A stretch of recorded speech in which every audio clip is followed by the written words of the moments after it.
여러분, 지난주에 설교가 잠시나마 기억이 나셨으면 좋겠습니다. 추억의 장소를 이야기하면서 길갈, 복임과 같은 그러한 지역들을 얘기를 했었어요. 천사가 길갈에서부터 복임이라는 동네에 와서 이야기를 합니다. 복임이라고 하는 그 당시 지역은 이스라엘이 살았었던 어떤 지역의 중심이 아니었었어요. 길갈에서 복임까지 왔고, 이 복임에서 이야기하는 천사들의 이야기를 듣기 위해서 이 가나안에서도 이스라엘 백성들이 나오게 됐었던 거예요. 천사가 복임에서 이야기했었던 것은 그의 이야기를 들으려고 이스라엘도 어느 정도 나와야 됐었다라고 한다는 것이죠. 어떻게 생각할 수 있을까요? 천사가 우리 교회에 왔는데 청라 언덕 쪽 그 어딘가에서 우리를 부르고 있는 거예요. 이야기를 하고 싶은데 굳이 교회까지 오지 않고 저기 어디 멀찍이서 너네 나와서 내 이야기를 들어라, 지금 이렇게 이야기하고 있는 거죠. 왜 그랬을까? 이 천사께서 왜 그렇게 나와서 이야기를 들으라고 했을까?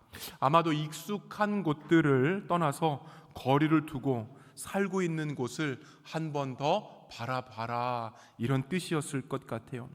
여러분, 우리가 살고 있는 익숙함들, 우리가 하고 있는 익숙함들에서 떠나서 잠시 주님께서는 그것에 대해 무엇이라고 이야기하고 있는지 귀를 기울여 보기를 원합니다. 하나님의 말씀, 천사의 말씀이 길지가 않았습니다. 주민들과 언약을 맺지 말고 단을 헐어라 라고 했던 거예요. 그런데 이스라엘이 가나안 땅에서 그런 하나님의 말씀을 순종하지 않죠. 가나안 사람들과 언약을 체결합니다. 그런 것에 너무나도 익숙했기 때문에 그곳을 떠나서 잠시라도 너희의 현실을 좀 봐라, 이렇게 말씀하셨던 것 같아요. 하나님을 거부했던 자들의 결과로 다른 세대가 태어나죠. 하나님을 거부했던 결과로 새로운 세대가 태어나죠. 다른 세대가 어떤 세대일까? 그림을 한번 보여주시겠어요? 5명의 한 가족인 어떤 집에서 10개짜리 그 초코파이가 든 박스를 이렇게 들고 이야기를 하고 있는 거예요. 아빠, 이 초코파이는 사면 안 돼. 아빠, 한 명이 못 먹잖아. 여러분은 저기에 있는 글자들을 무엇이라고 읽습니까? 새로운 시작, 정. 그 친구는 무엇이라고 읽었을까요? 새로운 시작, 아홉이라고 읽었었던 거예요. 아홉. 여러분, 라떼는 말이죠, 저 때에는 한문에 그래도 익숙한 세대였습니다. 어느 정도 읽을 수 있었단 말이에요. 그런데 지금은 아니죠. 새로운 세대는 하나님께 익숙하지 않은 세대, 죄에 민감하지 않은 그런 세대였습니다. 애초에 이들에게 하나님의 말씀이 없었기 때문에 각자 자기의 소견, 자기의 의견들이 중요했고 그것을 기준 삼아서 살면 그만이었어요. 이런 시대에 이스라엘을 살리고자 했던 사사들이 있었는데, 저와 여러분들이 너무나도 잘 알고 있는 기드온, 삼손, 에훗과 같은 사람들이에요. 하나님만 믿지 않았던 것이 안타까웠습니다. 하나님도 믿고 다른 신들도 같이 섬기면서 문화 역시 섞였기 때문에 사사들의 신앙도 형편이 없었습니다. 시대가 갈수록 범죄의 가속도가 붙어서 브레이크가 잡히지 않았을 것 같아요. 내리막길의 역사가 사사기의 역사입니다. 이렇게 희망이 안 보이는데 이 희망이 없는 암흑의 터널을 어떻게 빠져나올 수 있을까? 이 질문에 답을 해주는 성경이 바로 룻기입니다. 룻기는요, 사사들이 치리하던 때에라고 1장 1절에 이야기하고 있습니다. 첫 문장에서부터 사사기와 룻기의 시대가 동일하다는 거예요. 사사들의 시대에 베들레헴이라고 하는 동네에서 일어났습니다. 이 베들레헴, 무슨 뜻일까요? 베들레헴? 그 베들레헴 항상 이렇게 놀렸었죠. 베들레헴. 베들이라고 하는 베스라고 하는 게 집이라고 하는 뜻이에요. 가정. 레헴은 빵이라고 하는 뜻이에요. 그럼 무슨 뜻일까요? 빵집. 또 이렇게 배가 생각이 나죠. 어쨌든 빵집이 베들레헴인 거예요. 이 빵집, 이 베들레헴을 차지했었던 지파가 유다 지파입니다. 유다 지파. 그 땅에서 유다 지파 한 가정이 살고 있었고, 남편의 이름이 엘리멜렉, 그 다음에 아내의 이름이 기쁨이라고 하는 보아스였었습니다. 얼핏 봐도 엄마 아빠의 이름이 기쁨, 하나님은 나의 왕이다, 이럴 정도로 굉장히 종교적이고 믿음이 있는 그런 집이었었던 거예요.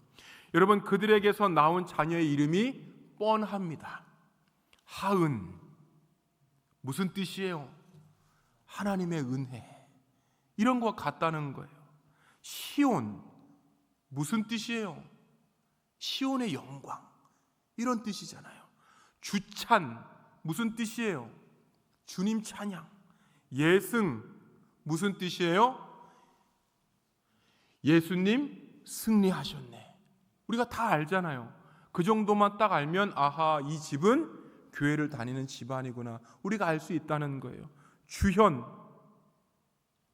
주님 현타, 모르겠어요. 그렇게 기독교적 이름은 아닌 것 같기도 하고 좀 안 어울리죠. 어쨌든 여러분, 이 둘 사이에서 아들들이 태어납니다. 보석 하나님, 완전한 나의 하나님이라고 하는 그 아들들이 태어가 나요.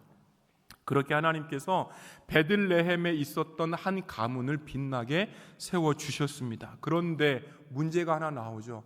가뭄이 들었었던 거예요. 가뭄이, 베들레헴 하나님께서 주신 유산과 같은 땅이었지만 사사들의 시대 때에 죄가 넘쳤었다는 것을 우리가 기억할 필요가 있습니다. 죄가 넘치면 여러분, 그 죄와 관련된 사람들만 아프고 힘든 것이 아니라 그 땅 자체도 힘들다라고 하는 게 구약 사상에서 나오는 거예요. 그 결과로 기근과 전쟁들이 그 베들레헴 안에 끊이지 않았습니다. 여러분이 한번 생각해 보셔야 돼요. 이스라엘 백성들을 하나님께서 의도적으로 이집트에서 어디로 옮기셨죠? 가나안 땅으로 옮기셨잖아요. 그게 출애굽의 이야기란 말이에요. 새로운 땅에서 새로운 정체성, 종의 정체성에서 아들의 정체성을 가지고 살아가라, 이게 출애굽의 이야기고, 이 땅 줄 테니까 그 땅에서 하나님 섬기고 살면 돼, 이랬단 말이에요. 하나님의 약속이고 어떤 하나님의 소명이고 백성의 정체성을 잘 드러낼 수 있는 땅이 베들레헴이에요. 그런데 가뭄이 들고, 여러분, 그런데 전쟁이 드니 이 가족이 이 땅을 포기하게 됩니다. 보이실까요? 유다라고 써 있는 거 혹시 보이세요? 유다. 조금 올라가시면 베들레헴 보이시나요? 네, 그쪽에 살았는데 저 사해 바다를 건너서 모압 땅으로 이렇게 온 거죠. 하나님께서 주인 되시는 땅에서 그렇지 않은 땅으로 옮겨간 것인데 신앙을 포기한 것과 마찬가지예요. 모압 나라에 섬기던 신이 몰렉이라고 하는 신이었습니다. 그 몰렉 신은요, 이 몸에 7개의 구멍이 있었다 그래요. 그 아래를 구덩이를 파가지고 계속 불을 떼고, 그 다음에 그 7개의 구덩이에다가 순서대로 밀가루도 집어넣고, 그 다음에 암양도 집어넣고, 암소, 산비둘기 이런 것들을 집어넣다가 기도가 조금 급한 기도다, 이거 분명히 이루어져야 된다, 이런 기도일 때는 무엇을 집어넣었냐? 아기를 집어넣었어요. 그 아기를 집어넣어서 아기가 막 뜨거움에 몸부림을 치면서 아궁이로 떨어져서 다 죽을 때의 그 비명소리, 이거를 듣기를 원했다는 거예요. 이러한 모압의 족속, 이 모압 나라로 이동하게 됩니다. 잘 살 줄 알았는데 그곳에서 또 모압 여인들과 결혼을 하게 되죠. 평범한 백성에서부터 사사에 이르기까지 이방 사람들과 결혼하는 것이 사사기 룻기에서도 계속해서 드러나요. 스스럼 없이 율법을 지켜지지 않던 시대가 반영이 되고 있었던 거예요. 여러분, 결혼 문제가 나왔는데 내 남자친구가, 내 여자친구가 안 믿는데 어떻게 하죠? 우리 청년들의 현실적인 고민이에요. 이 자매 보면 너무 이뻐 죽겠고, 뽀뽀도 하고 싶고, 손도 만지고 싶고, 또 형제를 보면 이 우람한 근육들 터치도 한번 해보고 싶고, 근데 안 믿는단 말이야. 여러분 이런 것들을 곧장 이렇게 딱 대입을 해가지고 안 믿는 남자, 안 믿는 여자, 그 지옥불에 들어갈 사람이니까 아예 애초부터 싹을 잘라버리자, 절대 안 사겨, 이걸 이렇게 딱 대입할 수 없습니다. 저때 시대를 지금 시대와 비교해가지고 딱 대입할 수는 없는 거예요. 희망을 가지십시오. 희망을 가지셔서 전도하세요. 전도하시면 돼요. 성령님 살아계시니까 하나님 바꿔달라고 그렇게 하시면 됩니다.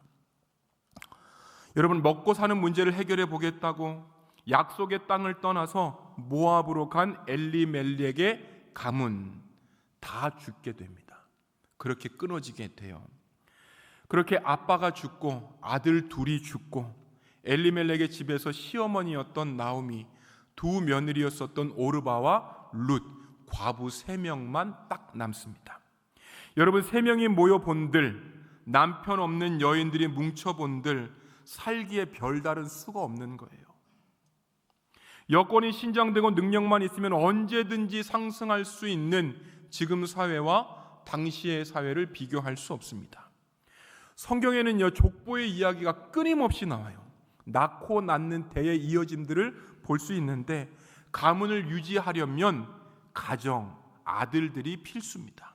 자녀들이 많아야 돼요. 이 자녀들이 재산인 것들을 드러내는 거예요. 당시의 기술사회가 아니라 농경사회, 목축사회였음을 우리가 감안한다면 힘이 있고 가정을 보호할 수 있는 남자들이 필수였어요. 따라서 빈털터리 여인들의 인생은 그 당시 사회에서 사회적 사형과도 마찬가지였습니다. 이방인들의 사회에서 가족을 지켜줄 남자가 없다는 것도 치명적이었습니다. 그래서 시어머니 나오미가 결단을 내리죠. 야, 다시 베들레헴으로 돌아가자. 그런데 나오미는 이방 땅에서 과부로 살아갔다는 것이 얼마나 힘든 것인지 이미 경험을 했단 말이에요. 제가 이민 사회를 4년을 경험을 했어요. 여기에 있는 그 신영자매라든가 하람자매 거의 평생을 이렇게 미쿡 생활을 하셨는데, 유럽에서 생활을 하셨는데, 저는 4년 정도 경험을 해봤어요. 그 중에 1년을 캐나다에 있었습니다. 제가 아직도 그 기억이 안 맺히는 게 기억에 잊혀지지 않는 게 뭐냐면 그 통장을 계산하는 문제였어요. 통장이 우리나라처럼 쉽게 나오지가 않는 거예요. 한참을 신청을 하고 한 일주일 기다렸다가 또 400km를 몰고 또 가, 거기에 또 나와서 한참 더 기다려가지고 지루해서 그 일하는 사람네 그 책상 끝에 모서리를 손으로 이렇게 긁고 있는데, 그 일하는 남자가 일하다 말고 저를 이렇게 보는 거예요. 아, 나를 무시하고 있구나. 나를 무시하고 있구나. 이 두 손가락에 힘을 팍 주어서 팍 찍었으면 이 그 두 눈, 그게 아직도 생각나는 거예요. 그 나라에 도착 후에 3개월이 지나면 건강검진을 받아야 되는데, 로버트슨 스트리트에 있는 센터를 찾아가면 되었습니다. 근데 당시에는 내비게이션이 없었어요. 지도를 보면서 찾아갔어야만 했었어요. 그런데도 못 찾겠는 거예요. 주민들에게 물어봤어요. 로버트슨 스트리트. What? 로버트슨 스트리트. What? here. 로버트슨 스트리트. 아하, 로버슨. 발음이 이렇게 차이가 나는구나. 발음이 이렇게 차이가 나는구나. 제 영어 이름이 에이브리였었는데 술만 마시면 내 곁으로 와서 브루스 리하고 무슨 관계가 있냐고 그렇게 그 쿵푸 좀 한번 보여달라고. 여러분, 남아공에서는 칭챙총 소리를 한두 번 들어본 게 아니에요. 남아공에서 제일 위험한 게 뭔지 아세요? 그냥 일반 길거리에서 걷는 거예요. 그렇게 위험했어요. 새로운 환경이 쉽지가 않았어요. 언어는 물론이고 체계가 달라서 적응을 하는데 한참이나 애를 먹었어요. 돈 10만 원 찾는데 3시간 줄 기다려서 돈 10만 원 찾고. 여러분, 나오미가 이방 땅에서 과부로 살아간다는 것, 얼마나 힘든 일인지 이미 경험을 했었던 거예요. 두려움, 고통을 며느리들에게 물려줄 수는 없었습니다. 베들레헴이 나오미에게는 고향이었지만 며느리들에게는 이민과 같으니 그렇게 할 수는 없었던 거예요. 그래서 며느리들에게 너희는 모함 여자니까 그 땅에 남아 있어라. 아버지의 집으로 돌아가라. 이렇게 권유를 합니다. 이때에 무엇이라고 했을까요? 한번 이 장면을 말씀을 통해서 읽어보시겠습니다. 나오미가 두 며느리에게 말하였다. 너희는 제각기 친정으로 돌아가거라. 너희가 죽은 너희의 남편들과 나를 한결같이 사랑하여 주었으니 주님께서도 너희에게 그렇게 해주시기를 빈다. 너희가 각각 새 남편을 만나 행복한 가정을 이루도록 주님께서 돌보아 주시기를 바란다. 이렇게 나오미가 이야기했었던 그 이유, 아직 아이가 없었기 때문입니다. 남은 인생 좋은 기회로 여기고 그냥 그 모압 땅에 있어라, 이렇게 얘기해 줬어요. 그런데 며느리들이 울면서 나오미를 따라가겠다고 이야기하는 거예요. 이렇게 매달리는 며느리들에게 다시 이야기합니다. 말씀을 읽겠습니다. 나오미는 말렸다. 돌아가다오 내 딸들아, 어찌하여 나와 함께 가려고 하느냐? 아직 내 뱃속에 아들들이 들어있어서 그것들이 너희 남편이라도 될 수 있다는 말이냐? 돌아가다오 내 딸들아, 제발 돌아가거라. 재혼을 하기에는 내가 너무 늙었다. 설령 나에게 어떤 희망이 있다거나 오늘 밤 내가 남편을 맞아들여 아들들을 낳게 된다거나 하더라도 너희가 그것들이 클 때까지 기다릴 셈이냐? 그때까지 재혼도 하지 않고 홀로들 지내겠다는 말이냐? 아서라 내 딸들아, 너희들 처지를 생각하니 내 마음이 너무나도 괴롭구나. 주님께서 손으로 나를 치신 것이 분명하다. 여러분, 이게 이해가 되세요? 이해가 돼서 지금 이 땅에 있는 법은 아닌 거예요. 지금 이 땅의 법이 아니에요. 첫째, 둘째 형제가 죽어서 형수가 남으면 셋째 동생의 형수들을 거느려야 되는 거예요. 그 당시에는 그랬습니다. 여러분, 이 구절을 의미하는 게 고엘법, 그러니까 죽은 형제 의무법이었습니다. 누군가가 아들이 없이 죽었을 때 남은 형제가 제수씨를 혹은 형수를 아내로 맞아들여야 하는 그런 법이었었어요. 그렇게 해서 아들을 얻으면 그 아들은 죽은 형제의 이름을 이어받게 하고 그 가정의 대를 잇게 합니다. 만약 형제들이 거부하면 그 땅, 형제들이 거부하면 그 지파에서 조롱거리가 되거나 쫓겨 나가는 것이 일반적이었습니다. 여러분, 나오미가 이 법을 알았었던 거예요. 그러나 이 법률을 따르려고 해도 남은 형제, 남은 아들이 없었던 거예요. 그래서 떠나라고 이야기합니다. 너무나도 합리적이죠. 논리적인 거예요. 떠나라. 나는 더 이상 희망이 없으니까 떠나라. 이러한 떠나라고 하는 시어머니의 권유에 오르바가 떠나고 맙니다. 그런데 룻은 다른 선택을 하죠. 나오미의 권고에 다음과 같이 이야기합니다. 시작. 나더러 어머님 곁을 떠나라거나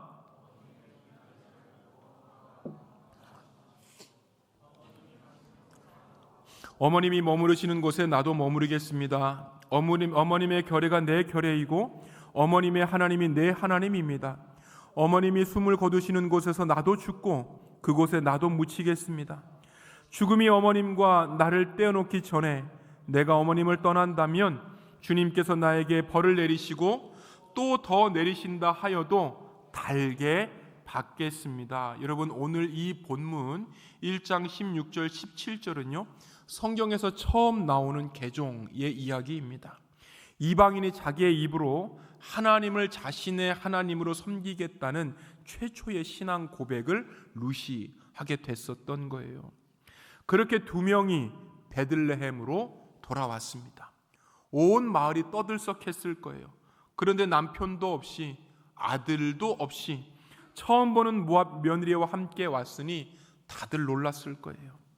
그렇게 동네 사람들에게 구경꾼이 되었을 때에 나오미가 이야기합니다. 여러분들, 나를 나오미라고 부르지 마십시오. 여러분들, 나를 기쁨이라고 부르지 마십시오. 나는 슬픔입니다. 나는 저주입니다. 나는 쓴 사람입니다. 이렇게 사람들에게 요구했었던 거예요. 나오미와 룻이 베들레헴에 왔을 때 보리를 거두는 때였습니다. 어떻게든 먹고 살아야 하기 때문에 그들은 보아스의 밭에서 일하는 자들, 보리를 거두는 자들이 떨어뜨린 그런 걸 하나하나 주워서 연명하는 생활들을 하게 되었었던 거예요. 마침 그 밭은 엘리멜렉과 가까운 보아스의 밭이었습니다. 그러니 보아스가 룻에게 많은 호의를 베풀어요. 이미 보아스가 여러 사람들로부터 룻에 대해서 들었을 거예요. 룻이 모압을 떠나서 시어머니를 따라서 베들레헴으로 왔다는 사실, 모압의 신을 떠나 하나님의 백성이 되었다는 그 사실, 그래서 룻에게 다른 밭에 가지 않고도 많이 거둘 수 있도록 이삭들을 제공해 줍니다. 남편 없는 젊은 여자라고 건드릴까 봐 젊은 남자들에게 경고와 주의를 주기도 합니다. 끼니 때인 일꾼들과 함께 먹고 남은 것까지 챙겨주기도 합니다. 여러분, 베들레헴이 아까 뭐라고 얘기했었죠? 베들레헴 떡집, 떡가정. 여러분, 바로 이 부분에서 떡의 문제, 먹는 문제가 해결이 되는 거예요. 그런데 어떤 문제가 해결이 안 됐죠? 집의 문제, 가정의 문제가 아직까지 해결되지는 않았습니다. 이 가정의 문제, 집의 문제를 해결하려면 율법에 근거해서 공동체 안으로 들어가야 되는 거예요.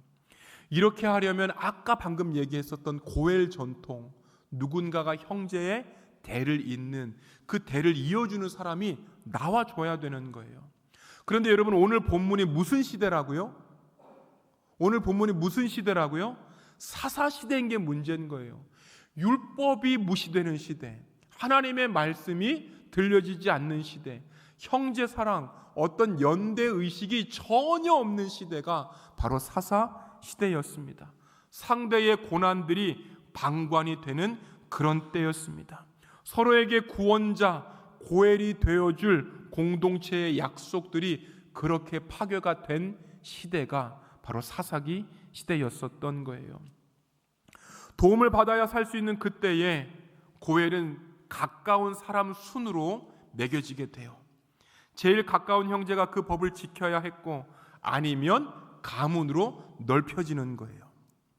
그렇게 따져보니 보아스가 두 번째 사람이었습니다. 그래서 보아스는 자신보다 우선인 사람을 불러내요. 그리고 성읍의 장로들을 증인 삼아서 고엘의 의무가 너한테 있다 먼저 일러줍니다. 그가 거절합니다. 나오미의 며느리인 룻과 결혼해서 아들도 낳아야 되고 장성할 때까지 돌봐줘야 되고 돈이 들어갈 게 한두 가지가 아닌 거예요. 그래서 그는 첫 번째 사람은 그럴 마음이 전혀 없었습니다. 엘리멜렉의 재산이 자신의 것이 되지도 않았기 때문에 고엘의 의무를 그는 그렇게 버리게 됐었던 거예요. 여러분, 이것이 상식입니다. 먹고 살기 힘든 시대에 누가 누구를 봐줍니까? 죄들의 결과로 320년 동안 전쟁이 벌어졌던 그때에 누가 남의 뒤치다거리를 해줍니까? 내 몸, 내 가족 하나 간수하기 힘든데 남이 눈에 들어올 리 없습니다. 여러분, 사랑이 없는 곳에는 이것처럼 계산기가 요란해지는 거예요. 일단 계산하기 시작하면 사랑이 끼어들지 못합니다.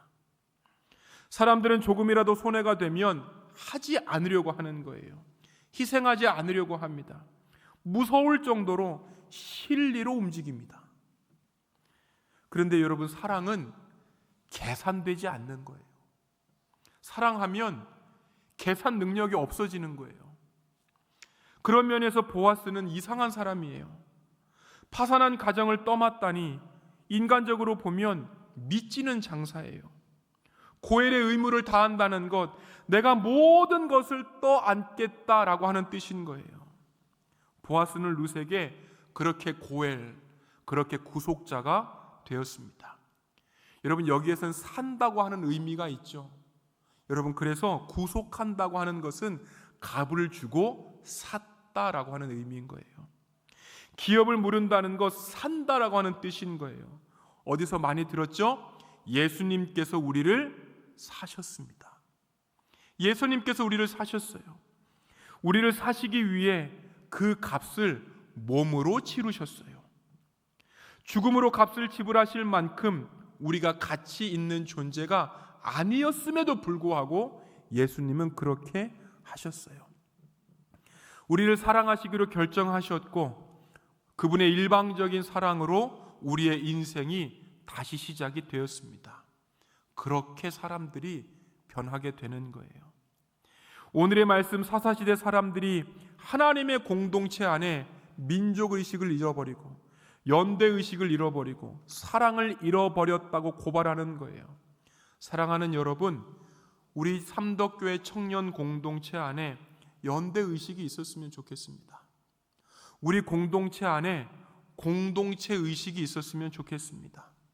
여러분, 우리 공동체 안에 사랑까지 때로는 안 가더라도 인사라도 주고받았으면 좋겠습니다. 누가 미소 지으면 그 미소에 응답할 수 있는 눈웃음, 그것들이 있었으면 좋겠습니다. 그렇게 보아스가 룻의 구원자가 되었었던 거예요. 이득을 따지면서 하나님의 의무를 버리던 그때에 공동체를 향한 의무를 지키기 위해서 최선을 다했습니다.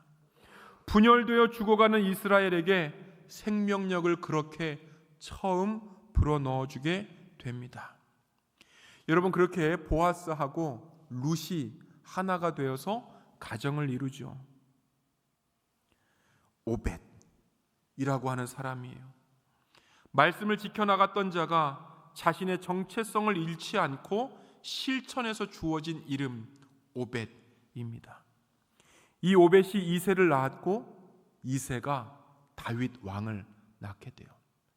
여러분, 마태복음에 가시면요, 이 다윗의 계보에 누가 나시죠? 예수님이 나시는 거예요.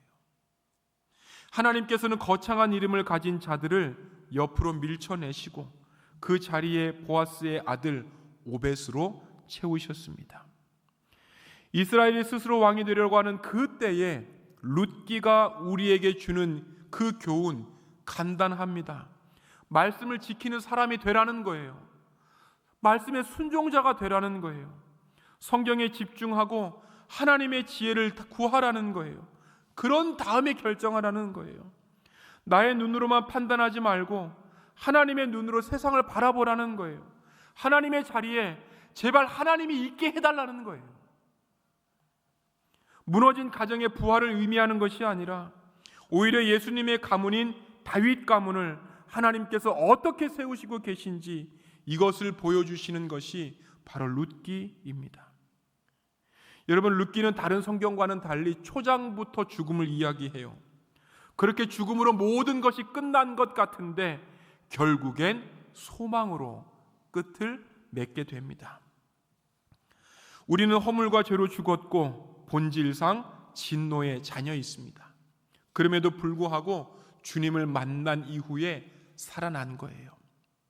룻기는 룻을 소개하면서 모압 여인이다라고 하는 이 수식어, 모압이라고 하는 그 수식어를 끝까지 버리지 않습니다. 이방인이기에 공동체 안으로 들어갈 수 없음에도 불구하고 배제된 삶, 소외된 삶이었음에도 불구하고 그럼에도 그녀는 모압 땅을 떠나기까지 하나님을 선택했었던 거예요. 우리 한 번 더 읽어보시겠습니다. 나더러 어머님 곁을 떠나라거나 어머님을 뒤따르지 말고 돌아가라고는 강요하지 마십시오. 어머님이 가시는 곳에 나도 가고 어머님이 머무르시는 곳에 나도 머무르겠습니다. 어머님의 결례가 내 결례이고 어머님의 하나님이 내 하나님입니다. 아멘. 룻과 나오미가 경험한 인생의 쓴잔들, 우리의 삶 속에서 일상적으로 일어나는 일들일 수 있습니다.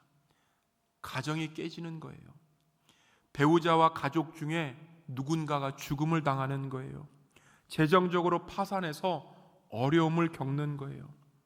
누구나 인생을 쓰게 경험합니다. 누군가의 밭에서 이삭을 주울 수밖에 없는 상황을 우리는 이해할 수밖에 없어요.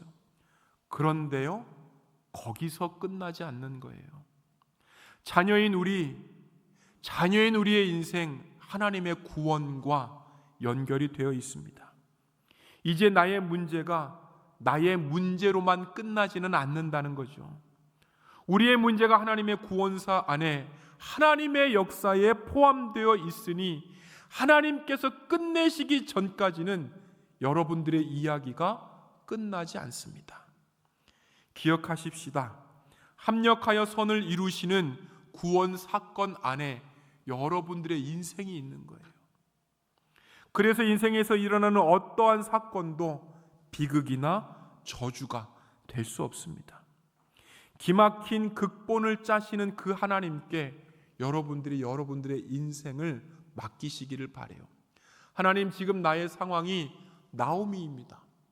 하나님, 지금 나의 상황이 룻과 같습니다. 그런데 그 결과는 오벳의 결과를 주실 줄 믿습니다. 오벳의 결과를 주실 줄 믿습니다.